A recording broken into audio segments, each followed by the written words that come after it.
আচ্ছা, একটা 14 বছরের ছেলে এই 35 বলে 100 করেছে বলে তোমরা আমাকে যা করছো, এটা আমরা খুবই কষ্ট পাচ্ছি। ঠিক আছে, আমরা একটু বিড়ি টিড়ি খাই, একটু খেলা টেলা করি, তার সমস্যা কি? আমরা একটু 20 রান করলি পর হাঁপিয়ে যাই। তা আমরা কি করব? আমাগো কালচার এই। এখন আমরা যখন পোস্ট করতেছি তখন আবার তোমরা কষ্ট যে তোমাকে দ্বারা কিছু হবে না, দেশের কি করেছো। সমস্যা কি? আমরা তো ওই খেলাধুলো করে চান্স পাইছি, চান্স পাইয়ে তারপরে তো তোমাকে খেলা দেখাই, একটা 100 করি। শতকরা একটা 100 করি। 400 ম্যাচ খেললি মনে করো 4টে 100 থাকে। তা আমাকেও এবিলিটি এই। আমরা একটু শুধুমাত্র একটু ভাবটাপ দেই 100 করার আগে, একটু ফিজিও টিজিও ডাকি, একটু মানে হোগায় একটা অয়েলে রাখি, একটু ঘামটা মুছি।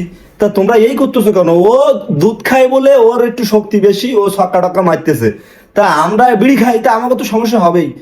হ্যাঁ, আমাকে হাড়ে সমস্যা হবে, চেহারা ছবি সমস্যা হয়ে যাবে, আমাদের শরীর চিকনা হয়ে যাবে, আবার আমাকে ভুঁড়ি মোটা হয়ে যাবে।